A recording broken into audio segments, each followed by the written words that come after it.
वंच्याची जशी प्रतिमा बनते ना तसं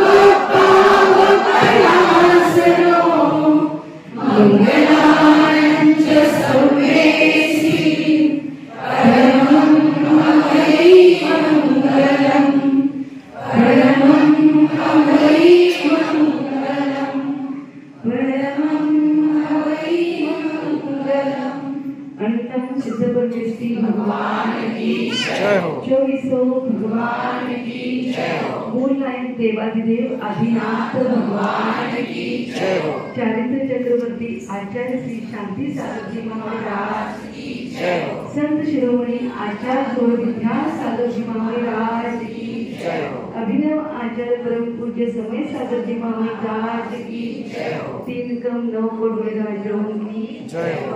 जे प्रतिमा रेट त्याला वंदना सगळ्यांना जय वंदना।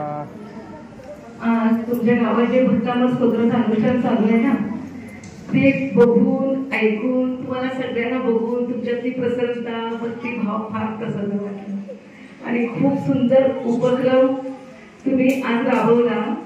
कारण एकटं धर्म करण्यात भाव वेगळे असतात आणि समूहाने धर्म करण्यात भाव वेगळे असतात। सामूहिक पुण्याचा प्रभाव सुद्धा तसाच असतो खूप मोठा। कारण मी ज्यावेळी एकटी बसून करते त्यावेळी मला एकटीचं पुण्य लागलं आणि मी ज्यावेळी समूहात बसून करते सगळ्यांना आपण अनुभव आपण करतो आणि सगळ्यांच्या सोबत करतो तेव्हा तो पुण्य खूप मोठा असतो। हा, मी अशी भावना करते इथं भयानक कमी आहे तरी तुम्ही जास्त आहात, पण याच समूहानं सगळ्यांचं स्त्रीलिंग छेदन होऊ दे, पुरुषपणा मिळू दे आणि आचार्य विद्यासागरच्या समोशनामध्ये आपण सगळं दिशा घेऊया आणि हे सगळे लोक आमच्यापेक्षा एक भाऊ पुढे कारण ते सगळे पुरुषपण आहेत, आपण एक 2 भाऊ पाठीमागे आहे, होय की नाही? पण आमच्यापेक्षा आम्ही त्यांचं सुद्धा कल्याण होऊ दे अशी आपण भावना करायची। आज आपण भक्तामर म्हटला, पण भक्तामर म्हणत असताना तुम्ही आज पण म्हटला रोज पण म्हणत असताय, किती समजून घेतला हे फार महत्वाचं आहे। प्रत्येक अक्षर उच्चारताना अंतरंगामध्ये भक्ती किती होती किंवा भाव आपले बाहेर पडत होते, म्हणजे मन बाहेर पडत होते आणि हात आरती करत होते, असं काय घडत होतं काय हे प्रत्येकाने निरीक्षण करायचं आहे। कारण भक्तामराचं महात्म्य अद्भुत आहे, अनमोल आहे, अमूल्य आहे। आपण त्याचा विचार आणि तुलना त्याच्याबरोबर पण करू शकत नाही। आचार्य मानसिंगाचार्यांनी भक्तामराची असं उत्स्फूर्त रचना केली, फक्त भगवंताची भक्ती केली आणि आपोआप काव्य प्रकट होत गेलं। 48 पेढ्या सुटल्या, पण जीवनभर आपण किती वेळा भक्तामर म्हटलं? कोणाकोणाच्या पेढ्या सुटल्या का सुटल्या नाही? चिंतन करणं आवश्यक आहे। चिंतन केल्याशिवाय मंथन केल्याशिवाय उत्तर कळत नाही। ज्या पद्धतीनं आचार्य मानसिंगांनी भगवंताची भक्ती केली त्या पद्धतीनं भक्ती आजपर्यंत आपण करू शकलो नाही, म्हणून आपल्या आयुष्यातली छोटी छोटी पण संकट कदाचित संपलेली नाहीत, हे समजून घ्यायला पाहिजे। भक्तामरच्या स्तोत्रामध्ये पहिला शब्द आहे की नाही, पहिला शब्द काय आहे? भक्तामर, म्हणजे जो अमर भक्त आहे तो। आणि 48व्या श्लोकाचा शेवटचा शब्द काय आहे? तुंगमावशा समपैकी लक्ष्मी। आता काय सांगतो माहितीये काय? जो भक्त आहे तो नेहमी अमरच होत असतोय। कसं अमर होणार? भगवान म्हणून अमर होणार। कसं भगवान म्हणणार? शेवटच्या श्लोकात सांगितलंय लक्ष्मी। कुठली लक्ष्मी? जो खरोखर भक्त अमर होतोय ना, मोक्ष लक्ष्मी प्राप्त होऊन तो अमर होतो। पण तुम्ही तशा पद्धतीने म्हणायला पाहिजे ना, म्हणायला पाहिजे काय नको? एक झालं भक्तामरच्या प्रत्येक श्लोकात, म्हणजे 48 श्लोक आहेत, प्रत्येक श्लोकाचं जर निरीक्षण तुम्ही केला, परीक्षण केला तर 4 अक्षर प्रत्येक श्लोकात आहे। 4 अक्षर कुठलं कुठलं सांगा की कुठले कुठले अक्षर आहेत? एक म, एक न, तुम्ही बघा पहिल्या पॅरापासून शेवटच्या पॅरापर्यंतच्या पहिला प्रत्येक श्लोक बघायचं, 4 अक्षर प्रत्येक श्लोकात आहेत. एक म आहे, एक न आहे, एक च आहे आणि एक र आहे. मग ह्या 4 अक्षराला एकत्र आल्यानंतर कुठलं काय म्हणते? मंत्र. मंत्र. आणि प्रत्येक श्लोकामध्ये याचा अर्थ काय? भक्तांवरचा प्रत्येक श्लोक मंत्रच आहे. प्रत्येक श्लोक मंत्र आहे. प्रत्येक श्लोक म्हणताना तुम्ही जसं काय मंत्र म्हणायला लागलाय असं उल्हासपूर्वक, प्रसन्नतेपूर्वक, उत्साहपूर्वक आणि भक्तिभावपूर्वक भगवंतांच्या चरणाशी समर्पित होऊन जर भक्तावर म्हटला तर आयुष्यातली संकट संपल्याशिवाय राहणार नाही. पण केव्हा संपणार हा एक प्रश्न पुन्हा निर्माण होतोय की नाही? पण तसं भगवंताच्या प्रती समर्पित व्हायला पाहिजे. आचार्यश्री रोज 3 वेळा दर्शन करायचे, कमीत कमी 2 वेळा तरी असायचे आचार्य दर्शन. आणि भगवंताच्या समोर गेले की कमीत कमी 10 मिनिटं उभं राहायचे भगवंताच्या समोर, खूप भक्तिभावपूर्वक. जे पण आपला भाव व्यक्त करायचे खूप भक्तिभावपूर्वक व्यक्त करायचे. आणि त्याबद्दल एकदा मी प्रश्न विचारला, आचार्य म्हटले, देखो जिनको भगवान बनना है ना उनको पहले भक्त बनना पड़ता है, जिनको पूज्य बनना है ना उनको पहले पूजक बनना पड़ता है. और भक्त भी कैसे बनना चाहिए? सब अपने अंतरंग के क्रोध मान माया लोभ लेकर यदि भगवान के पास जाओगे तो भगवान कभी नहीं बन पाओगे.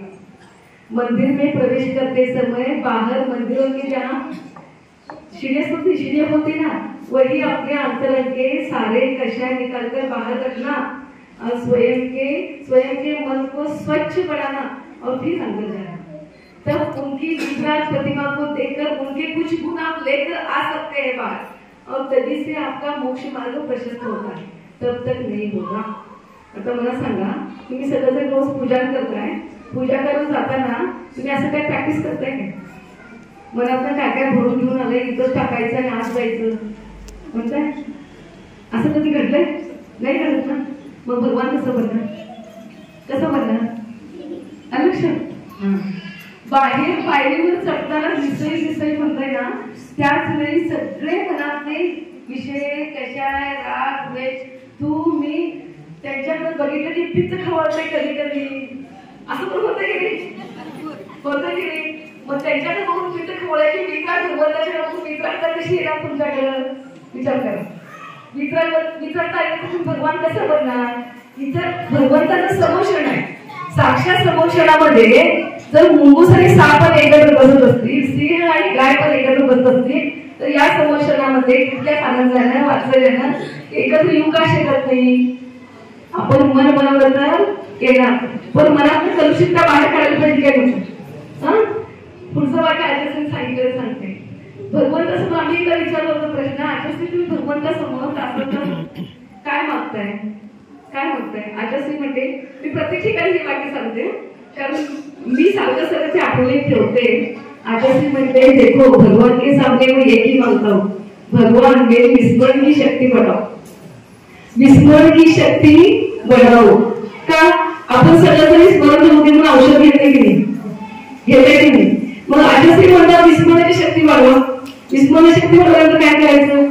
आचार्य म्हणतात आपल्या जीवनामध्ये जी जी प्रतिकूलता ज्यांच्या निमित्ताने निर्माण झाली असेल, कधी आपल्या कर्माच्या उदयानं, कधी आपल्या पुरुषार्थीनतेमुळे, कधी समोरच्या व्यक्तीच्या किंचित चुकीमुळे काही पण घडलं असेल, तर आपण चांगल्या गोष्टी लवकर विसरतो आणि वाईट गोष्टी जास्त लक्षात ठेवतो. आणि त्यामुळं आपलं पण मन नेहमी अशाल, त्यांचं पण मन नेहमी अशाल. आता मला भगवंतासमोर वितरणता प्राप्त करायची आहे. जे जे माझ्या जीवनामध्ये प्रतिकूलता घडलेली आहे त्या सगळ्या प्रतिकूलताचं विस्मरण होऊ दे म्हणून मी भगवंताला रोज सांगत असतो. तुम्ही पण सांगत जा. कारण इथं आपण पूजा करतोय की नाही, हे दैवी पूजा झाली. थेरी शिकायला येत आलो, घरातून प्रॅक्टिकल करायचं असते. मंदिरात एकच तास असतो आपण, घरात किती तास असतो? 23 तास. बरोबर आहे. मग आता मंदिरात कर्माची निजरा होते, मंदिरात पुण्याची प्राप्ती होते, मग घरात होऊ शकत नाही. होऊ शकते की कधी घरात आपण मंदिरासारखं बनवल्यानंतर तिथं भगवान आहेत. ते कोण आहेत? कल्पना करताय भगवान आहेत. पण घरामध्ये कोण आहेत? भाविका भगवान आहेत. आहेत की नाही? जे जे भव्य जीव आहेत ते सगळे भावी भगवान आहेत की नाही? मग इथे त्याला आधी करतो, घरात गेल्यानंतर काय करतात? काय करतात? पूजा सफल होईल काय? पूजा सफल होणार? कधी होणार नाही. लक्षात काय? तिथं प्रॅक्टिकल करायचं, इथं थेरी शिकायचे. प्रॅक्टिकल परीक्षेमध्ये मार्क जास्त पडतात, थेरीमध्ये मार्क कमी पडतात. करून तिथे करायची साधन आहे, करून साधन आहे. त्यामुळं स्वतःला असं बनवायचं की नाही, किती पण प्रतिकूलता येऊ दे, किती पण अनुकूलता येऊ दे, स्वतःला मजबूत आणि स्थिर करायचं, प्रयत्न करायचं. त्यासाठी काय करायला पाहिजे? रोजच्या रोज मनाला स्वच्छ आणि सुंदर प्रसन्न करायला पाहिजे. घर काढायला माणसाला सांगू शकता पगार देऊन, रोजच्या रोज भांडी धुणं करायला बायकांना सांगू शकता, पण तुमचं मन स्वच्छ करायला कुणाला सांगणार? कुणाला सांगणार? सांगणार? तशी व्यवस्था असते सगळं त्यावर भगवान म्हणते, होय की नाही? मग आता सगळ्या बाहेरच्या गोष्टी स्वच्छ करायची मानसिकता आपली आहे, स्वतःला स्वच्छ करायची मानसिकता नाही. मग अशी काही म्हटलं ना, एवढ्या वर्षांना आपण एकत्र आलो, होय की नाही? पण प्रत्येकाचा इतिहास काळा होता. तिथं कोण पाठीवर भगवान होते काय? सगळ्यांनी अगदी पहिल्या नरकापासून 7व्या नरका, निगोदापासून 7व्या नरकापर्यंत चतुर्भुज भ्रमण सगळ्यांनी करून आले. कोण स्वच्छ नाही, कोण सुंदर नाही, फक्त विचारांचा घोटाळा असतो की नाही? इथे यायचं ना तर समोशन झाल्यासारखंच यायचं, आणि घरी पण समोशन राहिलं असंच विचार करायचा. आम्ही ज्यावेळी गेलो प्रतिवस्तरीमध्ये देशचे आमचा झाला, आचार्य आमचे 8-10 दिवस क्लास घेतले, नंतर माताजींच्याकडे पाठवले. आम्ही एकदा प्रश्न विचारला होता आचार्यांना, आचार्य आता पण मी मुद्दाम सांगाले, ऐकून घ्यायचं. आचार्य आतापर्यंत 2-4 लोक राहत होतो, तिथे 100-150 लोकांचं कसं राहायचं? आचार्य म्हणायचे, चार भांडी एकत्र आली तर भांड्याला भांडं वाजणार, हे खरं आहे.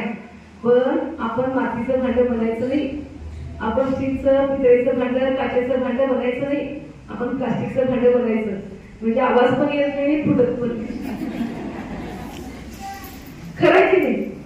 एकमेकांना सामावून घेतात की नाही?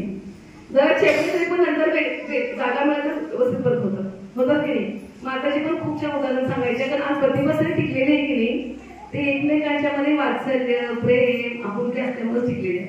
समाज असू दे, घर असू दे, संस्था असू दे, देश असू दे, राष्ट्र असू दे, एकमेकांच्या जितकं आपण समजावून घेतो, सामावून घेतो, एकमेकांना ऍडजस्ट करून घेतो, तेवढी एकतेची शक्ती मोठी असते, तेवढा विकास पण जास्त होतो. त्यासाठी एकमेकांना क्षमा करायला पाहिजे आणि विसरायला शिकायला पाहिजे. सकाळी रोज आंघोळ करता येईल, आंघोळ करताना फक्त शरीराला आंघोळ करायची नाही, मला पण आंघोळ करून पाय पडायचं. म्हणजे बाथरूममधून बाहेर पडल्यानंतर पण घरात काय घेतलं असलं त्याला बघून तोंड काढत होते की सांगा. हे सगळ्यांच्या सोबत घडते, परंतु धर्म शिकताना प्रॅक्टिकली कसं करायला आपण शिकायला पाहिजे. माताजीने खूप छान आम्हाला उदाहरण दिलं होतं. माताजी 5 बोट आहे, समान नसत, सगळ्यात छोटं बोट आहे, सगळ्यात मोठं बोट घराचा करता किंवा आपल्या समाजात कोण असतील ते हे म्हणते त्यांच्यासोबतचे टिंबू. परंतु ह्या सगळ्यात छोट्या बोटाला सगळ्या बोटाचा आधार आहे की नाही? आधार आहे. मग तर किती पण मार खायला लागू दे, सण करतात त्या मुलाच्या सगळ्याचा त्याला आधार आहे. आणि सगळे एकत्र हे 5 दिशेला झाले, काय ताकद आहे? नाही. आता ह्याला एकत्र यायला पाहिजे, आधी एकत्र यायला पाहिजे, आणि एकत्र आल्यानंतर शक्ती वाढवायची असेल तर एकमेकासाठी झुकायला पाहिजे. झुकल्यानंतर त्या समानता आहे बघा, आणि काय समानता आहे. आणि हे झुकल्यानंतर मग जी मूठ बनते, त्या मुठीमध्ये हाताला शक्ती येते, तो त्याशिवाय हातामध्ये शक्ती येत नाही. मग आपल्या घरात असू दे, संस्थेत, आपल्या समाजामध्ये शक्ती यायची असेल तर आपण एकमेकांसाठी झुकायला पाहिजे, एकत्र यायला पाहिजे, एकमेकांच्या चुका विसरायला पाहिजे, क्षमा करायला पाहिजे. भावी भगवान आहे. कदाचित आपण ज्यांच्यावर फार द्वेष करतो, आपल्यापेक्षा आधी भगवान झाले तर आपल्याला त्यांच्या समोर जायला लागणार नाही. काय बाहेर बसणार तुम्ही? बोलत बाहेर बसणार, जाणार तुम्ही समोर की. म्हणजे कधीही कुणालाही भगवतपदाची प्राप्ती होऊ शकते. मग आपण छोट्या मोठ्या विचारांना घेऊन एकमेकांच्या मनात आधी ठेवायची नाही, स्वतःला नेहमी स्वच्छ करायचं. कारण सदाचाराने व्यवहार करायचा आणि सहजतेने व्यवहार करायचा फार सोपं आहे. सहजतेने व्यवहार करायचं सोपं नाही आहे, पण सहजता हे समजून घ्यायला पाहिजे. सहजता म्हणजे काय? व्यवहार करणं, वात्सल्यपूर्ण व्यवहार करणं, एकमेकांना ऍडजस्ट करून घेणं, एकमेकांना सांभाळून घेणं, एकमेकांच्या चुका सारखं काढून काढून काढून करतात ना, तीच तसं करायचं नाही. तुम्ही मला क्षमा करा, मी तुम्हाला क्षमा करते. तुम्ही माझ्यावर विसरा, मी तुमच्यावर विसरते. आपल्याला एकत्र राहायचं की नाही, इथे यायचं करून एकत्र यायचं तरी मग कोण वागड करण्यापेक्षा प्रसंगानंतर फुल लागणार आहे आणि कोण वागड केलं तर पाप लागणार आहे. इथं लागलं पाप लावून घ्यायचं, काय पुढे लावून घ्यायचं, फुल लावून घ्यायचं. मग त्यासाठी काय असायला पाहिजे, चेहऱ्यावर हास्य असायला पाहिजे. तर हास्य करत जगणं म्हणजे सरळतेनं जगणं आणि सहजतेनं जगणं. कारण इतकं सोपं नाही, हे जरी खरंच ना पण अवघड पण नाहीये, अवघड पण नाहीये. कारण प्रत्येक भले जीव भगवान होणार आहे. भगवान होणार आहे म्हटल्यानंतर भगवंताने जे गुण प्राप्त केले गुण आपण सुद्धा प्राप्त करू शकतो की नाही. म्हणून पूजा कशी करायची, पूजा फक्त भगवंताच्या प्रतिमेची करताना जिनपूजा ही निजपूजा असायला पाहिजे. जिनपूजा ही निजपूजा असायला पाहिजे. त्यावेळी भगवंताच्या प्रती सन्मान पण निर्माण होणार आणि आपण पण स्वतःला त्या मार्गानं घेऊन जाणार. जर जिनपूजा करता करता निजपूजा नाही केलं तर स्वतःचं अस्तित्व, स्वतःचं महत्व, स्वतःचा स्वभाव कसं ओळखणार, आपल्याला ओळखणार आहे काय, नाही ओळखत. मग चालूच की इथे येताना बुद्धी करायची आणि घरी गेल्यानंतर पुन्हा काय म्हणतात त्याला मराठीमध्ये, एरी माझ्या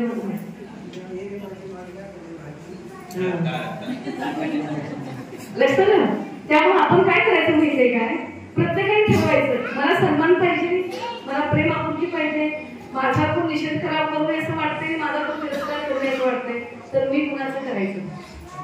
मला जे पाहिजे इतरांना पण पाहिजे, मला जे नको इतरांना पण नको. त्यामुळे तुम्हाला जे जे पाहिजे त्या पद्धतीने व्यवहार करत गेला तर आपल्या वर्तमान काळातल्या प्रत्येक वर्तनानं आपणच आपलं भविष्यकाळ लिहून ठेवत आहोत. तुम्हाला भविष्यात जे जे पाहिजे त्या पद्धतीनेच वर्तमान तुम्ही व्यवहार करा, ते सगळं प्राप्त होणार. पाहिजे तेव्हा जायचं आणि काम कसं करायचं, देवपूजन माझी भाव केली सगळ्यांना. आणि काम कसं करायचं, कसं काम होतं, विचार कसे. प्रत्येकाने आपापलं परीक्षण करायचं. आपलं मन व्हायला आपण आपल्याला साधन थोडा घेऊन बसायचं, दुसऱ्याचं घेऊन बसायचं. कारण का दुसऱ्याचं काढत असता निष्ठोत्राचं मन होते, स्वतःच काढायचं. तत्वसूत्रामध्ये तुला सांगितलं की नाही, परात्मा निंदा प्रशंसा निश्चित गोष्ट. दुसऱ्यांची निंदा करून स्वतःची प्रशंसा केली नीच गोत्राचा बंध होतो आणि स्वतःची निंदा आणि दुसऱ्याची प्रशंसा केली उच्च गोत्राचा बंध होतो. निंदा पाप पण आहे, निंदा पुण्य पण आहे.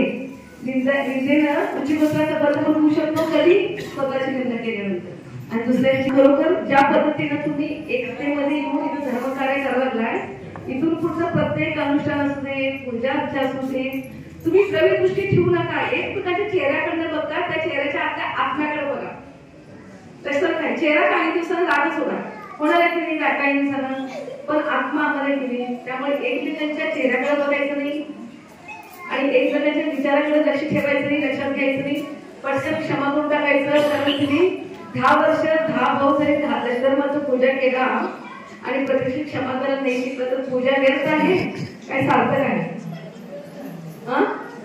व्यर्थ आहे. मग कुठली पण पूजा, कुठली पण आराधना व्यर्थ होऊ द्यायची नसेल तर एवढंच करायचं, स्वीकारायला शिकायचं, पाठीमुळे टाकायला शिकायचं. कालचं काल गेलं, परवाचं परवा गेलं, आजचा नवीन दिवस आहे, नवीन जीवन आहे, नवीन लोक आहेत, नवीन विचार आहे आणि नव्यानं सुरुवात करायचं असं ठरवायचं.